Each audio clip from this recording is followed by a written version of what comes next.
चलिए बेटा, अब अपन नेशनल इनकम का थर्ड मेथड पढ़ रहे हैं जिसको हम बोलते हैं बेटा वैल्यू एडेड मेथड। बेटा वैल्यू एडेड मेथड के थ्रू जब हम नेशनल इनकम निकालते हैं तो सबसे पहले आपको मालूम होना चाहिए वैल्यू एड का मतलब क्या। तो मैं तुमको सबसे पहले बताऊंगा वैल्यू एडेड मेथड का मतलब क्या है। इसी के थ्रू हो सकता है मैं आपको प्रॉब्लम ऑफ डबल काउंटिंग भी समझा दूं, इसी के थ्रू मैं तुमको समझा दूं कि क्यों नेशनल इनकम में वैल्यू एड की जरूरत पड़ी। तो बेटा एक बात समझ कि पहले क्या होता था, जब अपन नेशनल इनकम काउंट करते थे तो प्रॉब्लम ऑफ डबल काउंटिंग आती थी। तो जब प्रॉब्लम ऑफ डबल काउंटिंग क्यों आती थी, तो सबसे पहले अगर मैं तुमको बात करूं तो लेट्स से अगर मैं बात करूं ये मेरे पास क्या है, वीट। जब आप देश की नेशनल इनकम ऐड करते हो तो आप हर किसी से पूछते हो कि तूने कितना क्या देश के लिए कंट्रीब्यूट किया, तूने क्या देश के लिए बनाया। तो जैसे आप वीट के पास वीट वाले के पास गए तो वीट वाला बोलता है भैया मैंने तो वीट बनाया 10 रुपए किलो के हिसाब से, समझो 1000 क्विंटल उसने वीट बनाया, मान लेते हैं। लेकिन उसने हम मानते हैं कि उसने 10 रुपए का वीट देश की नेशनल इनकम में ऐड करा कि उसने 10 रुपए का वीट उगाया, ग्रॉस डोमेस्टिक प्रोडक्ट, वो डोमेस्टिक प्रोडक्ट है तो उसने उगाया। अब आप जाते हो सेकंड बात, जाते हो जैसे गए आप आटे वाले के पास, आटा मतलब फ्लोर वाले के पास, तो फ्लोर वाले से पूछा तूने फ्लोर वाला तूने क्या ऐड करा, बोला भैया मैं तो 15 रुपए का आटा बनाता हूँ, मैं मेरा जो आटा है वो बिकता 15 रुपए में, तो 15 रुपए का उसने बोला मैं आटा करता हूँ, उसने बोला मैं 1000 किलो आटा बनाता हूँ। अब मुझे एक बात बताओ, आटा बनता कैसे, वीट से।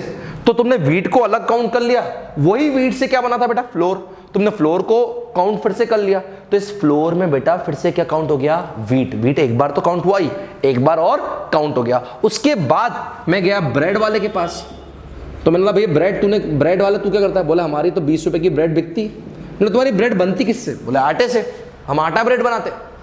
तो उन्होंने बोला हमने 1000 किलो की आटा ब्रेड बनाई है। तो मेरे को समझ में आया यार, मतलब ब्रेड की कॉस्ट अगर मैं फिर से ऐड करूं तो ब्रेड में फिर से क्या ऐड हो गया, फ्लोर भी ऐड हो गया और वीट भी ऐड हो गया। तो जब वीट एक बार ऐड हो चुका है, जब फ्लोर एक बार ऐड हो चुका है, तो वो ब्रेड में फिर से ऐड हो रहा है क्या, हाँ बेटा। अब मैं गया पिज्जा वाले के पास, मैंने बोला पिज्जा भाई तुम्हारा पिज्जा कितना का बिकता है, बोला हमारा पिज्जा 50 रुपए का बिकता है। तो मैंने बोला यार 50 रुपए का अगर पिज्जा बिकता है तो तुम कितना, बोला हम भी 1000 पिज्जा बना लेते। मतलब पिज्जा में ब्रेड तो वो वाली है जो अपन ने पहले। तो बेटा एक बात बता, अगर मैं नेशनल इनकम ऐसे ऐड करूं इन सब का जोड़ जोड़ के, तो बोलूं कि इसने 10 रुपए का एडिशन करा, इसने 15 रुपए का एडिशन करा, इसने 20 रुपए का एडिशन करा, इसने 50 का, तो 50 + 20 70 85 95, मेरी नेशनल इनकम क्या कहला जाएगी बेटा, 95, which is a wrong national income, which is a wrong national income. आप समझें बेटा, नेशनल इनकम ऐसे ऐड होनी चाहिए कि आप देखें किसने कितनी वैल्यू ऐड करी, किसने कितने का काम किया, कितने कितने का एडिशन किया। अगर मैं ये बार को बात करें तो वीट कितने का है बेटा, 10 का। आप गए फ्लोर वाले के पास, तो फ्लोर कितना भैया, 15 - 10, 15 - 10, तो उसने कितना ऐड करा, 5। इसने कितना ऐड करा, 20 रुपए। ब्रेड 20 रुपए की ब्रेड में 15 रुपए का तो फ्लोर ही है ना, तो इसने कितना वैल्यू ऐड करा बेटा, 5। सर आप कर क्या रहे हो, आप सुनो धीरे धीरे मैं आपको सिखा रहा हूं। मैं आउटपुट, जो आउटपुट निकल रहा है किसी भी चीज से, उसमें से उसका इनपुट क्या कर दे रहा हूं, minus. This is output, this is input. तो what we are doing, output minus input. ये अपन बात करें, अपन कर रहे हैं सेल्स, जैसे ये इसमें इतने बिक रहा है, sales minus purchases, sales minus purchase. क्योंकि ये 15 रुपए में अगर आटा बेच रहा है, अगर 15 रुपए में आटा बेच रहा है तो इसने 10 रुपए में वीट खरीदा भी था। अगर ये 20 रुपए में ब्रेड बेच रहा है तो इसने 15 रुपए में आटा खरीदा भी था। तो जब आप वैल्यू ऐड निकाल रहे हो तो आप क्या कर रहे हो, output minus input, sales minus purchases. या मैं और अच्छे से बोलूंगा, पिज्जा वाले के पास गए तो 50 माइनस कितना करना पड़ा बेटा, 20, तो ये कितना हुआ, 30। अगर देश की वाकई में नेशनल इनकम निकालनी है तो वो होगी बेटा 30 + 5 + 5 मतलब 40 + 10 कितना, 50। तो बेटा अगर आपको देश की नेशनल इनकम निकालनी थी तो आप चाहते हो सिर्फ पिज्जा की प्राइस लेते, क्योंकि पिज्जा की प्राइस में ऑलरेडी ये सारी प्राइसेस इंक्लूडेड है।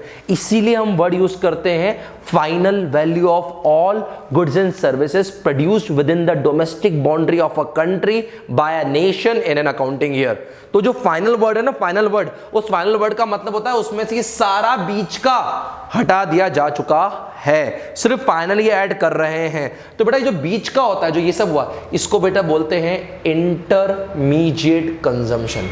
इसको अपन क्या बोलते हैं बेटा, इंटरमीडिएट कंजम्पशन। तो आई होप आपको समझ में आया होगा ये चीज क्या होती है। This is IC. What do you mean by IC, is intermediate consumption. क्या आपको यहां तक क्लियर हुआ।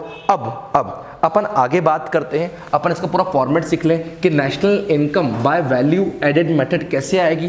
तो अगर अपन वो देखें ढंग से तो बेटा स्टार्ट करता हूं। सबसे पहले अपन करेंगे ऐसा, gross value added, gross value added by what, gross value added by primary sector, secondary sector और टर्शरी सेक्टर। लेकिन देखो इसका मतलब होना चाहिए कि वैल्यू एडेड का मतलब क्या होता है। Gross value added by primary sector, secondary sector और क्या बेटा, टर्शरी सेक्टर। तो पहले तो उसके लिए वैल्यू एडेड का मतलब मालूम चाहिए। तो वैल्यू एडेड का मतलब, अब सुन बेटा, इसका मतलब होता है आउटपुट माइनस इनपुट। इसका मतलब होता है सेल्स माइनस परचेज। इसका मतलब होता है सेल्स माइनस इंटरमीडिएट कंजम्पशन। तो output minus input, sales minus purchase, sales minus what, intermediate consumption. अगर आप इन सबको ऐड करते हो तो तुम्हारी ग्रॉस वैल्यू एडेड आती है। इसी में तुमको ऐड करना पड़ता है change in stock. Change in stock का मतलब क्या होता है बेटा, क्लोजिंग स्टॉक माइनस कितना बेटा, ओपनिंग स्टॉक। इसी में आपको ऐड करना पड़ते हैं आपके नेट एक्सपोर्ट्स, जो आपका माल बाहर बिकता है। तो नेट एक्सपोर्ट्स करने के बाद आप बेटा उसी पड़ाव पे आते हो, GDP at MP, gross domestic product at market price. फिर समझ ले, बड़ी काम की चीज बता रहा हूं, ये नेशनल इनकम नहीं है, ये नेशनल इनकम नहीं है। अगर अपने को नेशनल इनकम निकालनी है तो अपन लिखेंगे यहाँ पे जीडीपी एट एमपी। बेटा अपने को जाना कहाँ है, एनएनपी एट एफसी पे। तो जब तुमको ग्रॉस से नेट पे जाना हो तो अपन डेप क्या करेंगे, माइनस। तो अपन आ जाएंगे एनडीपी एट व्हाट, एमपी पे। जब तुमको डोमेस्टिक से कहाँ जाना हो, नेशनल पे, तो अपन क्या करेंगे, इसमें एनएफआईए प्लस, तो आ जाएगा एनएनपी एट एमपी प्लस। अब अगर तेको मार्केट प्राइस से कहाँ पे आना हो, फैक्टर कॉस्ट पे, तो अपन इसमें से क्या करेंगे, एनआईटी क्या कर देंगे, माइनस। अपन आ जाएंगे एनएनपी एट एफसी। इन सब चीज़ों के बारे में प्रीवियस लेक्चर में बता चुका हूँ। यहाँ पे तेरा नेशनल इनकम का प्रैक्टिकल वाला पार्ट अच्छे से होता है।